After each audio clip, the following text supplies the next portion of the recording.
के खिलाफ लड़ने के लिए एकदम तैयार है।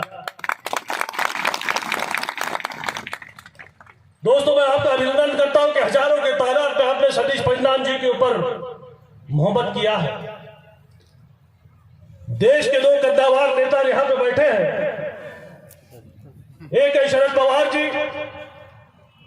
और दूसरे दिग्विजय सिंह जी।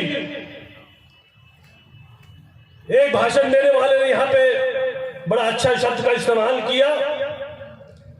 इन दोनों नेताओं के सामने मैं सतीश परिणाम जी को इस देश के आदिवासी का ब्रिगेडियर की उपाधि देना चाहता हूं आपके उपलक्ष्य में। दोस्तों, ये ऐसा व्यक्ति है कि जिसको ना जान की चिंता है ना मौत का डर। मेरे लिए इसने जान लगाया था, एक नहीं दो बार जान लगाया था। आपके बाजू में रामटेक नाम का एक लोकसभा का संसदीय क्षेत्र है, वहां पे दो बार मैंने महाभारत की लड़ाई लड़ी थी और मैं और सतीश परिणाम जी एक बार रात को बैठे थे। मैं सतीश को बोला कि भाई देख यार, लड़ाई बहुत खतरनाक है, ये महाभारत से भी ज्यादा खतरनाक लड़ाई है, क्योंकि 6 के 6 विधायक भी विरोधी पार्टी के हैं। एक तरफ कौरव की सेना है, 6 के 6 विधायक अपोजिशन, फिर हम दोनों कैसे लड़ेंगे। उन्होंने बोला चिंता मत करिए, मैं एक आवाज लगाता हूं मेरे भाइयों को। देवलापार का पट्टा ना, देवलापार पौनी 20,000 25,000 वोट है वहां पे। रात भर इस आदमी ने रात पूरी जगह के आदिवासियों को आवाज दिया और दोनों की दोनों लड़ाई रामटेक की मैं जीत गई। उसका क्रेडिट मैं सतीश परिणाम को देता हूं। ऐसे लोग बार बार पैदा नहीं होते दोस्तों। एक सिनेमा का डायलॉग है अमिताभ बच्चन का, आपको याद है कि मेरे पास मां है, याद है आपको? डिटेल में नहीं जाता समय का, मैंने तो पूरी स्टोरी सुना दूंगा। न इस आदमी का कोई परिवार है, न इस आदमी का कोई रिश्तेदार है, न इसकी बीवी है, न इसके बच्चे हैं। सिर्फ इसके पास एक मां है, वो भी इंतजार करती है कि मेरा सतीश कब आएगा, कब जाएगा। जब निकल जाता तो पता नहीं वापस कब आएगा।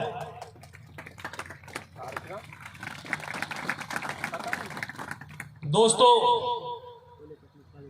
आज शरद पवार जी की इस देश को बहुत जरूरत है। मैं आखिरी मुद्दा बोल के भाषण खत्म करूंगा। मैं जब भी बोलता हूं बड़ी जिम्मेदारी के साथ में बोलता हूं। उनको खुश करने के लिए, दिग्विजय सिंह को खुश करने के लिए बात नहीं बोल रहा हूं। आज ऐसे नेताओं की जरूरत, क्योंकि संविधान खतरे में आ गया है। बहुत सारे उदाहरण, लेकिन एक ही उदाहरण मैं बताना चाहता हूं कि इस देश में कोई बोल नहीं सकता। आज देश की ऐसी स्थिति कि कोई बोल नहीं सकता, कोई लिख नहीं सकता। कर्नाटक के चुनाव में एक सभा हुई थी जिसमें राहुल गांधी जी ने कुछ बोल दिया था। कर्नाटक के सभा का केस चला गुजरात में, सूरत में। 14 दिन के अंदर केस खत्म हो गया। 14 दिन के अंदर केस खत्म हो गया, हियरिंग भी हो गई, 2 साल की जेल हो गई। विदाउट राष्ट्रपति की परमिशन लिए हुए संसद से निकाला गया। इतना ही नहीं, मैं भी सांसद था, उनको बंगले से भी खदेड़ा गया। किस भारत देश में ऐसा हुआ है कभी आपने सोचा? आज तक हुआ है भारत में कभी ऐसा? कोई केस का रिजल्ट 14 दिन में लगा हुआ है? कोई सांसद को निकाला गया है? कोई सांसद को बंगले से भगा दिया गया 6 महीने तक? उसका तो अधिकार है।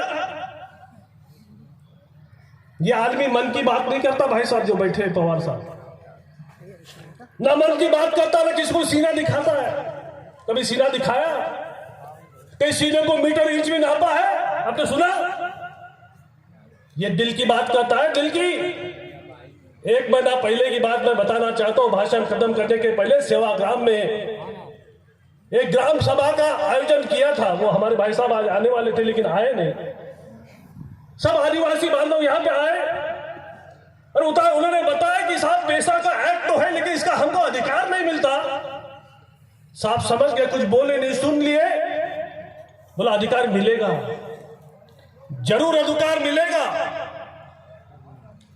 दोस्तों, 20 दिन के बाद में मैं आपको बताना चाहूंगा कि खुद के ऑफिस में खुद के ऑफिस में शरद पवार जी ने यशवंतराव चौहान सेंटर खुद के ऑफिस में ट्राइबल डेवलपमेंट सेंटर चालू किया और अधिकारी देने के लिए आदिवासी को वहां पे ऑफिस से जिस प्रधानमंत्री के कार्यालय में आदिवासी का ऑफिस नहीं, उसने अपने खुद के ऑफिस में कर दिया। मैं उनका धन्यवाद देना चाहता हूं। इतना ही चाहता हूं कि आपका जो दीक्षा मैंने पढ़ा, आखिरी बात करना चाहता हूं, इसे 5 नंबर में आपने क्या लिखा है जरा गौर से देखिए। इस दीक्षा में लिखा है कि धर्म, जात और वर्ग, इन लोगों को हम खत्म करना चाहते हैं। आपके दीक्षा में लिखा है कि धर्म, जात और वर्ण जिसको मानेगा उसको हम खत्म कर देंगे। ये मनुस्मृति वाले लोग धर्म की जो राजनीति करे खतरनाक है। आपको एक ही उदाहरण देके भाषण खत्म करता हूं कि 2018 में राजस्थान में अलवर में एक सभा हुई थी जिसमें उत्तर प्रदेश के मुख्यमंत्री ने बजरंग बली को जो किसी जात के नहीं है उनको दलित बोल दिया। मामला इतना जबरदस्त उठ गया कि वहां के लोग खड़े हो गए, भाई भगवान बजरंग बली कोई जात के हो सकते।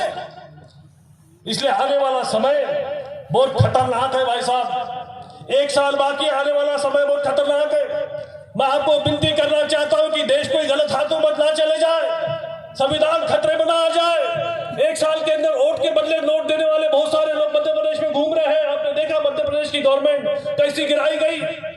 एक बात जाते जाते बताना चाहता हूं कि नोटबंदी तो हो गई लेकिन गुलाबी नोट दिख नहीं रहे। मैं ढूंढता हूं, बैंकों में पूछता हूं, मार्केट में देखता हूं, गुलाबी नोट कहां गए। दोस्तों, गुलाबी नोट कहां गए? एक हिंदी में गाना है ना, ये पब्लिक है, सब जानती है। चुनाव आएगा, गुलाबी नोट आएंगे, वोट के बदले नोट मांगे जाएंगे, लेकिन आपको विचलित नहीं होना है। आपको आपके ब्रिगेडियर के साथ में खड़ा रहना है। आपको अच्छे लोगों को साथ देना है।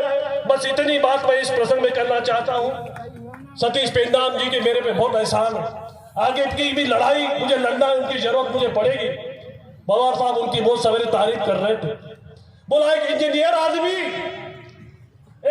आदमी खुद बोल रहे थे, भाई झूठ बात नहीं बोलो, सवेरे बात है। बोला उसकी टीम इतनी कमिटेड है कि सही चीज के लिए जी जान देने के लिए ऐसे लोग देश के लिए चाहिए। इन लफ्जों में उन्होंने उनकी तारीफ की। उनको मैं शुभेच्छा देता हूं कि सतीश भाई आप कितने साल जिएंगे ये तो मुझे पता नहीं, लेकिन आप रहे न रहे आपका नाम जरूर आदिवासियों के इस माहौल में रहेगा। जब देश में आदिवासियों का इतिहास लिखा जाएगा तब सबसे पहला नाम सतीश पेंडाम का लिखा जाएगा। मैं यहाँ पे बताना चाहता हूँ और अपने 2 शब्दों को विराम देना चाहता हूँ। बहुत बहुत धन्यवाद।